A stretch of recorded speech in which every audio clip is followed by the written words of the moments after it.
listening to the Daily Yogi podcast. Every weekday, I'll share timeless yogi wisdom in bite-sized relatable lessons you can apply immediately to help you expand your perspective on life. This is the time of the year when I used to go on missionary trips during my late teenage years and early 20s. These missions were organized by the Legionaries of Christ Network.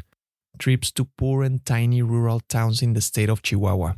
We would visit them to do two things: evangelize them, that is, spread the teachings of the Catholic Church, and help them in different ways, such as building something they needed, donating money, or bringing basic supplies.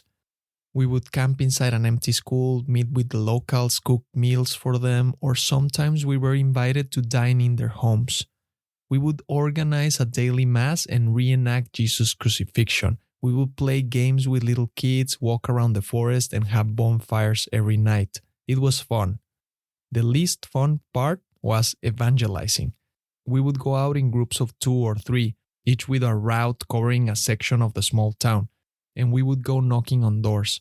Most people were kind and welcomed us in because they were already Catholic. Others just asked us to stay away.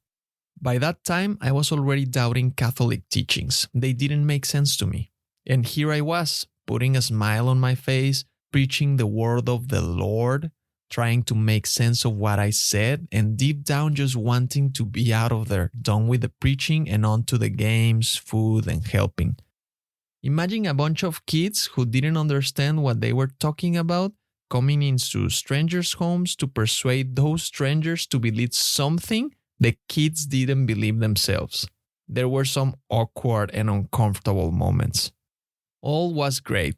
The connection made with people, the opportunity to be part of their life for a full week, the chance to give a helping hand to people who needed it.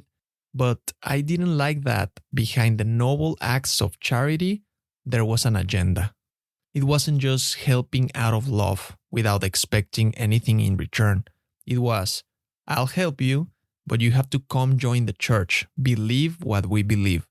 If someone didn't believe in the Catholic conception of God, the priests would ask us to insist and try to convert them. I just thought to myself, come on, let them be. The reason I love the yogi philosophy is that it doesn't go around the world trying to convert people. It is not a religion. It requires no formal allegiance from anyone. These teachings are just meant to explain the nature of yourself and of everything around you. And when the yogis say these teachings, they don't mean their particular presentation of universal truths. They mean the countless forms of these teachings which are taught by different schools of thought. The yogi philosophy doesn't demand worshipping of a higher power or practicing weekly ceremonies.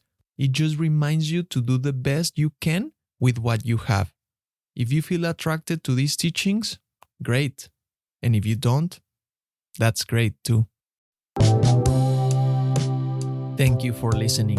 If you found value in today's episode, rate the show or share with a friend.